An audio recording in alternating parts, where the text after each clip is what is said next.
नई शिक्षा के इस YouTube मंच पर आप सभी व्यूअर्स का हार्दिक स्वागत है। आज के इस वीडियो में हम सीटेट सितंबर 2016 के पेपर 2 के हिंदी भाषा प्रथम के पेडागॉजिकल इश्यूज़ अर्थात शिक्षा शास्त्रीय मुद्दों से संबंधित प्रश्नों पर अपनी चर्चा को आगे बढ़ाएंगे। तो आइए स्टार्ट करते हैं।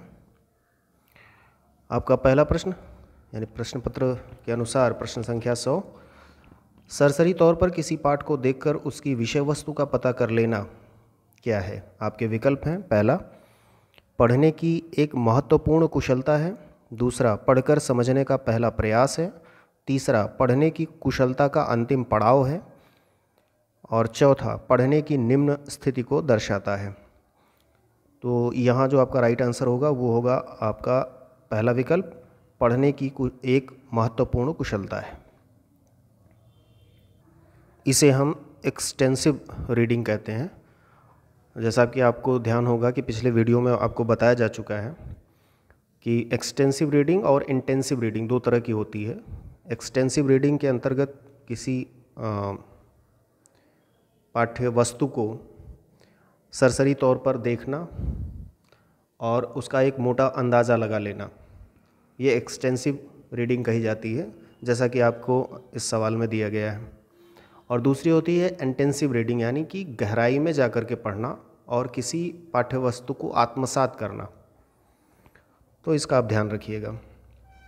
आगे बढ़ते हैं। प्रश्न संख्या 101, बच्चों के बोलना सीखने के संदर्भ में कौन सा कथन सही है? आपके विकल्प हैं, पहला बच्चों को प्रारंभ से ही शुद्ध उच्चारण के प्रति सचेत रहना चाहिए, दूसरा बच्चों को सुनने और बोलने के अधिक से अधिक अवसर देने चाहिए, तीसरा अपनी भाषा से इतर भाषाओं को सुनने के लिए मना करना चाहिए, तो ऐसा नहीं है, उन्हें भी सुनने का अवसर प्रदान करना चाहिए, तो तीसरा तो बिल्कुल नहीं होगा, चौथा सभी बच्चों की बोलना एवं सुनना सीखने की गति समान होती है, तो जी नहीं, ऐसा नहीं है कि सबकी समान हो।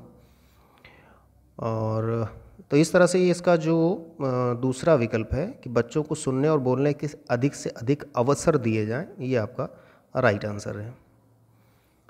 आगे बढ़ते हैं। प्रश्न संख्या 102, भोजपुरी भाषी मोना श को स और र को ड़ बोलती है, इसका सर्वाधिक संभावित कारण है, क्या हो सकता है? आपके विकल्प हैं, पहला हिंदी भाषा की कठिनता, दूसरा मातृभाषा का व्याघात, तीसरा उच्चारणगत त्रुटि और चौथा मातृभाषा से प्रेम। तो ये दूसरा विकल्प आपका सही है, ये मातृभाषा का व्याघात है, जैसा कि पहले भी ये प्रश्न आ चुका है, रिपीटेड है ये और बार बार आता रहता है, तो आप इसको ध्यान में रखिएगा। आगे बढ़ते हैं। प्रश्न संख्या 103, कक्षा 3 की शिक्षिका अपने विद्यार्थियों को पाठ्यपुस्तक से इतर भिन्न भिन्न प्रकार के बाल साहित्य पढ़ने के लिए प्रोत्साहित करती है, क्योंकि वह चाहती है कि बच्चे क्या कर सकें? आपके विकल्प हैं, अपनी पठन क्षमता बढ़ा सकें, दूसरा बाल साहित्य के प्रकाशकों के बारे में जान सकें जो उनके पब्लिशर हैं, और तीसरा तरह तरह की विधाओं से परिचित हो सकें, और चौथा विभिन्न बाल साहित्यकारों के नाम जान सकें। अब यहाँ एक चीज़ जो ध्यान देने वाली हो जाती है वो है, प्रश्न में दिया है कक्षा 3, जबकि आप पेपर 2 यानी क्लास 6th to 8th की बात के पेपर को आप हल कर रहे हैं, लेकिन ये कक्षा 3 के स्तर पर पूछा गया सवाल है, इस बात को आप ध्यान में रखिएगा। और प्रश्न में ये कहा जा रहा है कि पुस्तक से भिन्न प्रकार के जो बाल साहित्य हैं उनको पढ़ने के लिए प्रोत्साहित कर रही है शिक्षिका, तो जाहिर सी बात है इसका पहला जो विकल्प है अपनी पठन क्षमता को बढ़ा सकें, यह उत्तर इसका सही होगा। और हो सकता है कि ये चीज़ कक्षा 8 के स्तर पर 7 के स्तर पर पूछ ली जाती, तो इसका तीसरा ऑप्शन सही होने के चांसेस थे कि तरह तरह की विधाओं से परिचित हो सकें बच्चे। चूँकि कक्षा 3 के स्तर की बात है, इसलिए जो आपका पहला विकल्प है वो यहाँ पे सही हो जाएगा। आगे बढ़ते हैं। प्रश्न संख्या 104, उच्च प्राथमिक स्तर पर व्याकरणिक पक्षों, शब्दों की बारीकियों के आकलन के संदर्भ में सबसे अधिक महत्वपूर्ण क्या हो जाता है? आपके विकल्प हैं, पहला संदर्भ में व्याकरण समझना, दूसरा पाठ्यपुस्तकीय व्याकरण के नियम जानना। तीसरा, शब्दकोशीय शब्द संपदा का ज्ञान। और चौथा, परिभाषाओं को जानना। तो इस तरह से जो इस प्रश्न का राइट आंसर है वो हो जाएगा आपका पहला, यानी संदर्भ में व्याकरण समझना। संदर्भ में व्याकरण की चर्चा इसके पीछे भी की जा चुकी है, आप वहाँ से इस चीज़ को देख सकते हैं। आगे बढ़ते हैं। प्रश्न संख्या 105। अपने अपने विद्यार्थियों को एक प्रश्न दिया। आपने अपने विद्यार्थियों को एक प्रश्न दिया। घर से विद्यालय आने तक आप रास्ते में जो जो चीज़ें देखते हैं उन्हें लिखें। ये प्रश्न है आपका। तो आपकी कक्षा में एक विद्यार्थी दृष्टिबाधित है, लो विज़न एक बच्चा है, तो आप ऐसी स्थिति में क्या करेंगे? पहला, आप उससे कहेंगी कि यदि आप एक शिक्षिका हैं तो आप उससे कहेंगी कि अपने सहपाठी से पूछकर लिखो। दूसरा, प्रश्न में उस बच्चे की आवश्यकता के अनुसार परिवर्तन करेंगी। तीसरा विकल्प है स्वयं प्रश्न का उत्तर लिख करके देंगी, तो ये तो नहीं होगा। चौथा, उसे इस प्रश्न का उत्तर लिखने के लिए मना करेंगी, तो यह भी नहीं होगा।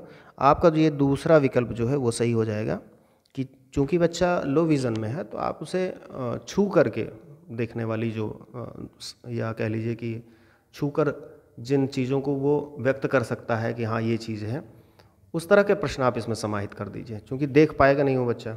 अब प्रश्न आपका है कि जो चीज़ें आप रास्ते में देख रहे हो उनके बारे में आपको बताना है, लिखना है, तो इस तरह से आप उसमें परिवर्तन कर सकते हैं। आगे बढ़ते हैं। प्रश्न है प्रश्न संख्या 106। उच्च प्राथमिक स्तर पर बच्चों की भाषाई क्षमताओं का आकलन करने के लिए सर्वाधिक उपयोगी है। आपके विकल्प हैं, पहला, पाठ की विषय वस्तु को लिखवाना। दूसरा, पाठ में आई कहानी को आगे बढ़वाना। तीसरा, पाठ के व्याकरण की जांच परख करना। और चौथा, पाठांत प्रश्नों के उत्तर लिखवाना। वो रिपीटेड क्वेश्चन है। इसका राइट आंसर जो होगा 106 का वो होगा पाठ में आई कहानी को आगे बढ़वाना। आगे बढ़ते हैं। प्रश्न संख्या 107। बच्चे अपने चारों ओर लिखित सामग्री का जितना उपयोग होते देखेंगे उतनी ही लिखित भाषा के प्रति उनकी समझ सहज रूप से बनती चली जाएगी। बिल्कुल फैक्ट बात है ये। तो उपर्युक्त कथन का निहितार्थ क्या है, निष्कर्ष क्या निकलता है कि हमें क्या करना चाहिए? आपके विकल्प हैं, पहला, बच्चों को गृह कार्य में लेखन संबंधी कार्य ही देना चाहिए। तो ये तो एक तरफ झुका हुआ मामला लग रहा है। फिलहाल आगे बढ़ते हैं। दूसरा विकल्प, बच्चों को श्यामपट्ट पर लिखे हुए तथ्य अपनी कॉपी में लिखने के लिए अधिकाधिक अवसर देने चाहिए। तीसरा, बच्चों को अपने इर्द गिर्द विज्ञापन, होर्डिंग्स, कैलेंडर, बाल साहित्य, सूचियाँ आदि देखने पढ़ने के अवसर मिलते रहने चाहिए। हाँ, ठीक बात है। और चौथा, बच्चों की पाठ्य पुस्तकों में बहुत से पाठ होने चाहिए।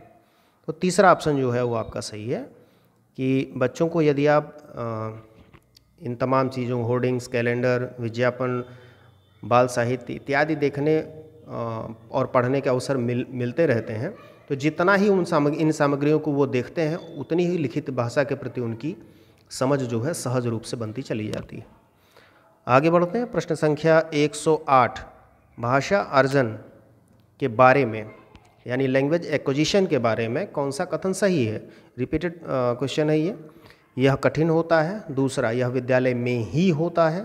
तीसरा, यह परिवार में ही होता है। और चौथा, यह सहज होता है। तो बिल्कुल सही चौथा ऑप्शन, यह सहज होता है। अपेक्षाकृत किसके? भाषा अधिगम के या लैंग्वेज लर्निंग के।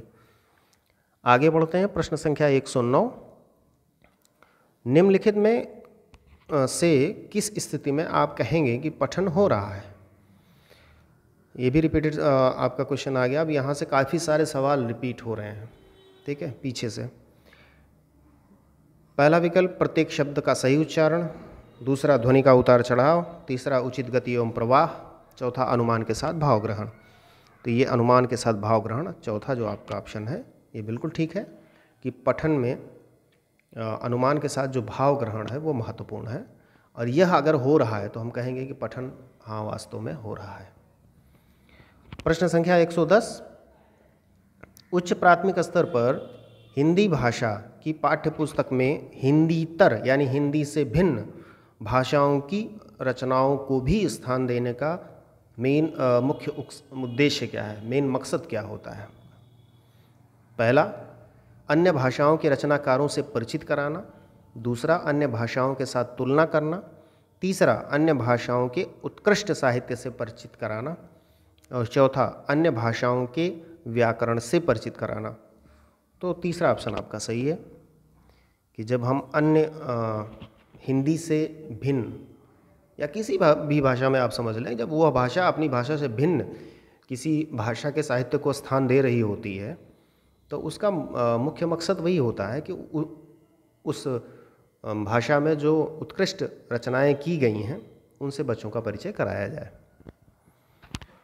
आगे बढ़ते हैं। प्रश्न संख्या 111, बच्चों की सशक्त लेखन क्षमता का परिचायक है। आपके विकल्प हैं, पहला सशक्त वाक्य विन्यास, दूसरा मौलिक विचार, तीसरा अलंकारिक भाषा और चौथा सुंदर लिखावट। ये भी रिपीटेड क्वेश्चन है आपका। मौलिक विचार इसका राइट आंसर है। सशक्त लेखन क्षमता का परिचायक होता है बच्चों का मौलिक विचार। आगे बढ़ते हैं। प्रश्न संख्या 112, मुहावरे और लोकोक्तियाँ सीखने सिखाने का एक महत्वपूर्ण उद्देश्य है, क्या है? पहला, मुहावरे और लोकोक्तियों का अर्थ बताना। तो जी नहीं, केवल अर्थ बताने से बात नहीं बनती, वाक्य प्रयोग भी उनका वाक्यों में किस तरह प्रयोग किया जाएगा ये महत्वपूर्ण तथ्य होता है। दूसरा, कोश से मुहावरा और लोकोक्ति का अर्थ देखना। तो बिल्कुल सतही सा आंसर है ये भी नहीं होगा। तीसरा, मुहावरे और लोकोक्तियों का निर्माण करना, उनकी रचना करना। तो ये तो कठिन काम आप दे रहे हैं इस स्तर पर देखा जाए तो। चौथा ऑप्शन आपका सही हो जाएगा, मुहावरे एवं लोकोक्तियों का सुचिंतित यानी सोच विचार करके प्रयोग करना। ठीक, तब जब आप सुचिंतित यानी सोच विचार करके मुहावरे लोकोक्तियों का प्रयोग अपनी भाषा में कर रहे होंगे तो आपकी बात जो है वो सशक्त हो जाती है। ठीक है, भाषा सशक्त हो जाती है और अपने विचारों को आप और अच्छे से स्पष्ट कर पाते हैं। आगे बढ़ते हैं। प्रश्न संख्या 113, निम्नलिखित में से किस प्रकार के प्रश्न बच्चों की भाषागत रचनात्मकता का आकलन करने में सर्वाधिक रूप से उपयुक्त होंगे? ठीक है, आपके विकल्प हैं, पहला एक शब्द में उत्तर वाले प्रश्न, दूसरा सही कथन पर निशान लगाओ वाले प्रश्न, तीसरा बहुविकल्पीय प्रश्न और चौथा मुक्तांत वाले प्रश्न यानी ओपन एंडेड जो क्वेश्चन होते हैं। बिल्कुल ये भी रिपीटेड सवाल है, ये यहाँ पे आया हुआ है। मुक्तांत वाले जो प्रश्न होते हैं वो भाषागत रचनात्मकता का बहुत बेहतरीन आकलन करके देते हैं। और जहाँ तक मुक्तांत वाले प्रश्नों की और बंद उत्तर वाले प्रश्नों की बात है, ये चर्चा पिछले वीडियोज़ में की जा चुकी है। आप प्लेलिस्ट में जब आप वीडियो लगातार देखते रहेंगे तो वहाँ इसकी चर्चा मिलेगी। तो यहाँ पर उसकी पुनरावृत्ति जो है वो समीचीन नहीं है। आगे बढ़ते हैं। प्रश्न संख्या 114, तपस्या 7वीं कक्षा में विभिन्न संदर्भों में पृथ्वी, वसुधा और भूमि शब्दों के प्रयोगों की तरफ बच्चों का ध्यान आकर्षित करती है। ऐसा करने में उसका उद्देश्य क्या होता है? आपके ऑप्शन है, पहला हिंदी की बारीकियां समझाना, दूसरा पर्यायवाची शब्दों की परिभाषा देना, नहीं यहाँ परिभाषा जैसा तो कुछ नहीं दे रही हो, तीसरा व्याकरण का, हाँ ठीक है पर्यायवाची शब्द ही हैं ये, लेकिन यहाँ परिभाषा तो नहीं दे रही है, प्रयोग की तरफ बात की जा रही है ना, तीसरा भाषा का व्याकरणिक ज्ञान देना, नहीं ये भी नहीं होगा, शब्द भंडार का विकास। पहला आपका जो विकल्प है वो सही है, हिंदी की बारीकियां समझाना। बारीकियों के रूप में पर्यायवाची शब्दों को उसने लिया है और उनको बता रही है कि एक ही चीज़ को आप ज़मीन कहिए, पृथ्वी कहिए, वसुधा कहिए, भूमि कहिए, तो ये एक हिंदी की बारीकी हुई। हिंदी की अन्य बारीकियों पर चर्चा हम एक सेपरेट वीडियो में करेंगे। आगे बढ़ते हैं। प्रश्न संख्या 115, सॉरी यहीं समाप्त हो गया,